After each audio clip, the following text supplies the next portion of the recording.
Hello everyone, welcome to my YouTube channel. तो लेकर आ गई हूँ मैं इस सीरीज का 4th एपिसोड। लेकिन अगर आपने पहले के एपिसोड्स नहीं देखे हैं तो लिंक डिस्क्रिप्शन में अवेलेबल है। एपिसोड स्टार्ट होता है, हमें सीन दिखाया जाता है। जेन बेचारी बायहाओ के डांट से इतना परेशान थी कि बाहर बैठे बैठे सोच रही थी कि मैं तो सिर्फ हंसी थी, इस बात पे इतना भड़कने की क्या जरूरत थी। अंदर बैठे हुए मीटिंग में सभी लोगों पर बायहाओ इतना ज्यादा बुरी तरीके से चिल्ला रहा था कि वो सभी भी उससे परेशान हो जाते हैं। जैसी मीटिंग खत्म होती है वो सबको कहता है कि नेक्स्ट मॉर्निंग मीटिंग के लिए तैयार रहना, और अगर कोई ट्रेनी यानी कि जेन की तरह लापरवाह हुआ तो मीटिंग में आने की जरूरत नहीं है। मतलब वो इतना ज्यादा गुस्सा है जेन से। ऑफिस के किसी भी कलीग्स को उसका ये रवैया पसंद नहीं आया था। सिस्टर ज़ोइंग इस बारे में चीफ एडिटर से बात करती है कि अगर वो इस तरीके से बिहेव करेगा तो सब लोगों को काफी बुरा लगेगा। ऊपर से उसने नई आई हुई लड़की यानी जेन को मीटिंग रूम से उठाकर बाहर ही फेंक दिया। दूसरी तरफ सभी कलीग्स के बीच में अफरा तफरी मची हुई थी कि कल के मीटिंग के लिए वो लोग क्या तैयारी करने वाले हैं। कल वो एडिटर उन पर क्या बॉम्ब फोड़ने वाला है उनको नहीं पता, और वो सभी परेशान होकर लंच करने के लिए चले जाते हैं। सबसे ज्यादा तो जेन परेशान होती है, बेचारी सबसे माफिया मांग रही होती है। दूसरी तरफ ज़ोइंग इस मामले में राय मांग रही होती है, जिस पे एडिटर कहती है कि वो बायहाओ को समझा देगी, तब तक वो बाकी कलीग्स के साथ रिलैक्स रहे। और यहाँ सभी कलीग्स लंच करते टाइम पे डिस्कस कर रहे होते हैं कि बायहाओ ने उनके साथ कितना बुरा किया ना आज। बेचारे बायहाओ की वजह से इतना डरे होते हैं कि जल्दी जल्दी अपना लंच खत्म करके फटाफट अपने अपने काम पे निकल जाते हैं। और यहाँ हमारी जेन बेचारी इतनी परेशान होती है कि वो सोचती है कि सिस्टर ज़ोइंग को सॉरी बोल दे, इसलिए यीमो उसकी मदद करता है कॉफी ले जाने में, और वो दोनों जाकर सिस्टर ज़ोइंग से माफी मांगते हैं, जिसपे सिस्टर ज़ोइंग कहती है कि इसमें उसकी कोई गलती नहीं है, वैसे भी तो वो सब पे चिल्ला रहा था, तो इसमें कौन सी बड़ी बात है। और इसी के साथ वो कहती है कि सबसे कह देना कि आराम से अपना काम संभाल के करे, नहीं तो अगर कल की मीटिंग में कुछ गड़बड़ होगी तो वो फिर से चिल्लाने लगेगा। जेन ये बातें सुनकर बायहाओ को देखने लगती है और सोचती है कि आखिर ये इतना कैसे चेंज हो गया। बायहाओ जब देखता है कि वो उसे नोटिस कर रही है तो वो अपने ऑफिस का दरवाजा बंद कर लेता है। जेन ऑफिस से घर जाते टाइम पे काफी सारा सामान खरीद रही होती है, जो कि उसे क्याओ ने कहा था क्योंकि उसका फेवरेट डिश खाने का मन था और जेन उसे बनाने वाली थी। इधर बायहाओ अपने फ्रेंड से बात कर रहा होता है और बता रहा होता है कि इस ऑफिस में कोई भी ढंग से काम नहीं करता है, यहाँ तक कि उसे अपनी बेस्ट फ्रेंड से मिलने का टाइम भी नहीं मिलता है, यानी कि वो क्याओ की बात कर रहा था। उसका फ्रेंड उसे टीज करने लगता है कि क्या उसे प्यार व्यार तो नहीं हो गया, वैसे हो तो गया है पर मान नहीं रहे। बाद वो ऑफिस के बारे में बताने लगते हैं कि इस ऑफिस के लोग इतने ज्यादा इरेस्पॉन्सिबल है, यहाँ तक कि यहाँ की ट्रेनी भी बहुत ज्यादा इरेस्पॉन्सिबल है। उसे अगर 5 काम दो तो उसमें से वो 8 काम गलत कर देती है। तो उसका दोस्त कहता है कि आखिर उसे ट्रेनी से क्या दिक्कत है, तो वो बताता है कि ट्रेनी का नाम भी जेन है, तो इसलिए वो थोड़ा सा कंफ्यूज है कि आखिर एक नाम के 2 लोग कैसे हो सकते हैं और उनकी डुअल पर्सनालिटी कैसे हो सकती है इतनी डिफरेंट, इसलिए उसे गुस्सा आता है। उसके बाद ऑफिस का सीन दिखाया जाता है जहाँ सब लोग परेशान होते हैं क्योंकि किसी को समझ में नहीं आ रहा था कि आखिर उन्हें करना क्या है, किसको कहाँ से स्टार्ट करना है। तभी वहाँ बायहाओ आता है और वो सभी को उनके टैलेंट के अकॉर्डिंग काम समझा देता है, जिससे सभी लोग खुश होते हैं, उनको उनकी पसंद का काम मिल गया है। इस बात से जेन भी काफी खुश होती है कि वो काफी टैलेंटेड है। ऑफिस के लोग इम्प्रेस्ड हो जाते हैं उसकी इस हरकत से। बायहाओ जैसे ऑफिस से घर जा रहा होता है तो उसे बारिश मिलती है, और बारिश में जब अपना छाता ऑन करता है तो उसे अपने बचपन की याद आती है कि जब वो बचपन में जेन के साथ बारिश में भीगता था तो जेन ने उसे कहा था कि जब उसके बाल गीले हो जाते हैं तो वो उलझे से हो जाते हैं, और यही सुनकर वो हंसने लगता है कि ये उनका एक सीक्रेट था। जब जेन आती है तो वो भी यही बात इमेजिन करने लगती है कि जब वो छोटी हुआ करती थी, यानी बचपन से लेकर आज तक, जब भी वो गीली होती है तो उसके बाल खराब हो जाते हैं। इधर क्याओ को दिखाया जाता है जो कि बारिश के टाइम पे बायहाओ के बारे में सोच रही थी कि वो कितना ज्यादा जेंटलमैन टाइप का है उसके साथ, और वो उसके बारे में सोच रही थी कि उसको उसका मैसेज आता है जहाँ बायहाओ ने उससे पूछा था कि क्या तुम्हारे बाल ठीक है, क्योंकि बारिश में तुम्हारे बाल खराब हो जाते हैं ना। और ये जानने के बाद कि बायहाओ ने उसे मैसेज किया और वो तो खुशी के मारे खुश हो जाती है और शीशे के सामने जाकर अपने बालों को देखने लगती है और सोचती है कि अगर इस मौके पर जेन होती तो उसके बाल कैसे होते, और फिर वो अपने बालों को कर्ल करने लगती है।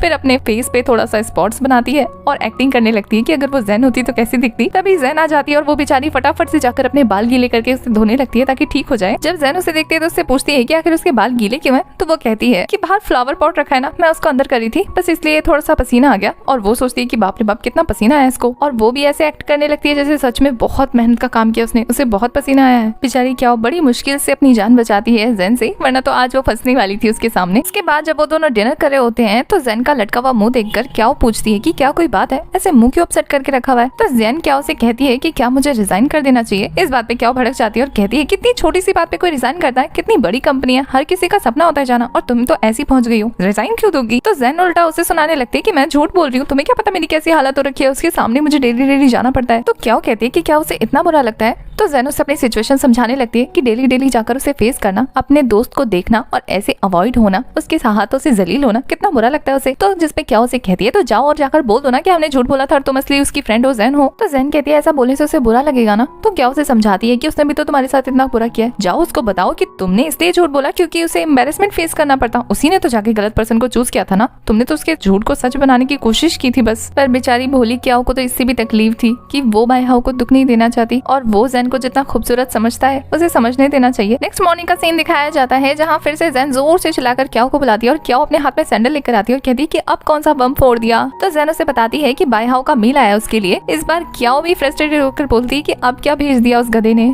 फिर दिखाया जाता है कि बाईहाओ ने मैसेज सेंड किया था कि वो जैन को काफी ज्यादा मिस कर रहा है और वो उसे दिखना चाहता है। तो इस बात पे वो दोनों के दोनों कंफ्यूज हो जाते हैं कि आखिर क्या करे। तभी हमारी क्याओ को एक आइडिया आता है और वो इंटरनेट से एक फोटो निकालती है, अपनी फोटो को लेती है और वो जैन को कहती है कि अपनी एडिटिंग की कारीगरी दिखाओ और मेरी फोटो को फोटोशॉप करो जल्दी से। और वो ऐसा ही करती है। उसके बाद क्या उस फोटो को सेंड कर देती है बाईहाओ को। बाईहाओ को जब ये फोटो मिलती है तो बेचारा काफी खुश हो जाता है। उसे तो लगता है कि उसकी जैन सच में फॉरेन कंट्री में काफी मजे कर रही है। यहाँ बेचारी जैन परेशान हो रही होती है कि उसे बाईहाओ से एक और झूठ बोलना पड़ गया, पता नहीं और कितने झूठ बोलने पड़ेंगे, अगर गलती से वो पकड़ी गई तो क्या होगा। तभी क्या उसे समझाती है कि जैन जिसे वो जानता है उसकी फ्रेंड अभी फॉरेन में है और तुम उसकी कंपनी की कलीग जो कि स्टूपिड से दिखती हो उसकी नजरों में उसकी फ्रेंड कैसे हो सकती हो। ये बात बोलकर वो उसे रिलैक्स करने की कोशिश कर रही होती है बट जैन को तो लेट हो रहा था, वो वहाँ से जाने लगती है। फिर उसे याद आता है, वो कहती है कि बाईहाओ ने तो ये कहा था कि वो तुम्हें कॉल कर रहा है, तो ये कॉल वाला क्या मसला है। पर क्या उसे झूठ बोल देती है कि उसे नहीं पता, मे बी शायद वो झूठ बोल रहा हो या तो तुमसे कांटेक्ट करने की कोशिश कर रहा हो। तो वो भी हंस के टाल जाती है। पर बेचारी यहाँ क्या परेशान हो जाती है कि अब उसे अपनी बेस्ट फ्रेंड से झूठ बोलना पड़ रहा है क्योंकि उसने ये कांटेक्ट वाली बात उसे बताई नहीं थी कि बाईहाओ ने उसका नंबर ले लिया है। और यही सोच सोच के परेशान हो रही होती है कि अब वो भी अपनी बेस्ट फ्रेंड से झूठ बोल रही है, अब पता नहीं उसे कितने दिन ये छुपाना पड़ेगा। और फिर वो सोचती है कि फटाफट इस मामले को निपटाते हैं जल्दी से और आगे निकल जाते हैं। उधर जैन को दिखाया जाता है जो कि थकी थकी हालत में ऑफिस आ रही होती है। तभी यूमू मिलता है उसे रास्ते में और उससे पूछता है कि आखिर उसकी इस उजड़ी हुई हालत का राज क्या है। तो वो बताती है कि उसे जॉब ढूंढना है क्योंकि वो रिजाइन करना चाहती है। इस बात पे तो यूमू शॉक जाता है और कहता है रिलैक्स कम डाउन, एक काम करते हैं आज तुम्हारा लक चेक करते हैं, तुम काफी परेशान हो ना। और वो उसे कैंडीज खाने के लिए देता है बट जैन को वो कैंडीज पसंद नहीं आती क्योंकि उसका टेस्ट डिटर्जेंट जैसा था। और वो इस बात को नोट कर लेता है और कहता है कि ये कैंडीज ना फ्यूचर बताती है, अगर तो तुम्हारा लक अच्छा हुआ तो फिर तुम्हें स्वीट कैंडी मिलेगी और अगर खराब हुआ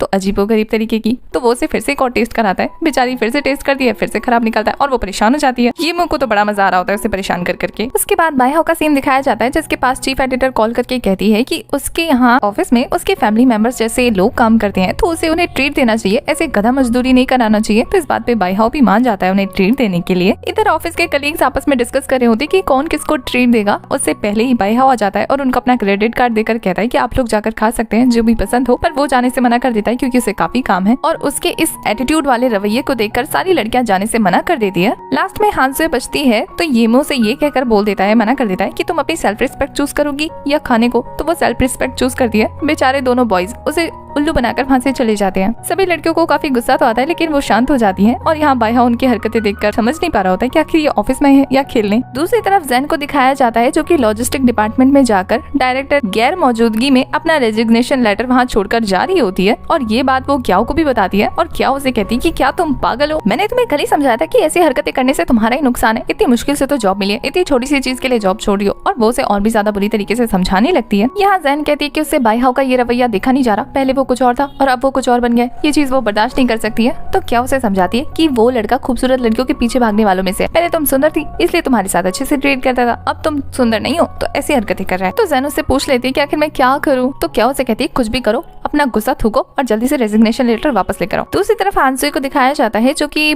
बहुत अच्छे से गहना खरीदने आई होती है लेकिन तभी वहाँ वो चीफ एडिटर को देख लेती है और उन्हें देखकर छुपने लगती है। चीफ एडिटर वहाँ पर अपने नेफ्यू से बात करने लगती है और उनकी बातों से ऐसा लग रहा था जैसे कि उनका नेफ्यू रेगुलर एम्प्लॉय की तरह ऑफिस में आता है। और ये बात छुप छुप के हमारी प्यारी हांसुए सुन लेती है और वो ये जानकर काफी एक्साइटेड होती है कि उसका फ्यूचर बॉयफ्रेंड अब होने वाला सीईओ का सन बनने वाला है, यानी ऑफिस में जो भी लड़का है वो सीईओ का सन है, यानी ऑफिस का नया मालिक, तो वो उसको पटाएगी जरूर। दूसरी तरफ जैन को दिखाया जाता है जो कि ऑफिस के बाहर कुरियर कलेक्ट करके वापस आ रही होती है। तभी वो बाईहाओ से टकरा जाती है और उसका सामान देखकर बाईहाओ को वो लापरवाह लगती है और वो भी जाते जाते दरवाजे से टकरा जाता है। ये देखकर जैन हंसने लगती है कि कितना लापरवाह है, लेकिन इसी चक्कर में वो खुद भी गेट से फंस जाती है। उसके बाद वो बाईहाओ से जाकर बात करती है और उससे माफी मांगती है उसकी गलती के लिए जो भी उसने किया था फोटोशूट वाले दिन। तो वो उसे माफ करके आगे जाने लगता है और फिर वो कहती है कि वो यहाँ ट्रेनी है, न्यू है, ऊपर से एक लॉजिस्टिक डिपार्टमेंट से एडिटिंग डिपार्टमेंट में आई है तो उसके लिए काम थोड़ा मुश्किल हो रहा है, तो वो भी थोड़ा उसके लिए इजी बनाए काम। बट बाय हाउस से काफी रूडली बिहेव कर रहा होता है। इस बात से परेशान होकर वो उसके सामने आती है और कहती है कि तुम लोगों को परेशान क्यों कर रहे हो, ऐसा लग रहा है कि तुम सबको बुली कर रहे हो। अब बुली वाली बात से बाय हाउ को अपने बचपन के दिन याद आने लगते हैं, जब वो बचपन में और लोगों से और बच्चों से बुली हुआ करता था। तब ज़ेन उसे बचाने आती थी और ये चीज उसे पसंद थी। और अभी जब ज़ेन उसे ये बातें बोल रही थी तो वो उसे कहता है कि तुम ज़ेन हो क्या। अब ये बात सुन के ज़ेन को तो लगता है कि वो उसे पहचान गया। अब वो उसे पहचाना है या नहीं ये तो हमें नेक्स्ट एपिसोड में पता लगेगा, क्योंकि ये एपिसोड जाता है खत्म। आगे के एपिसोड्स के लिए आपको चैनल को सब्सक्राइब करना है, बेल आइकन प्रेस करना है, जिससे आने वाली वीडियोस की अपडेट आपको मिलती रहे। साथ ही वीडियो से रिलेटेड कोई भी इन्फॉर्मेशन चाहिए तो इंस्टा का लिंक आपको डिस्क्रिप्शन में मिल जाएगा। तब तक के लिए bye bye, tata, take care.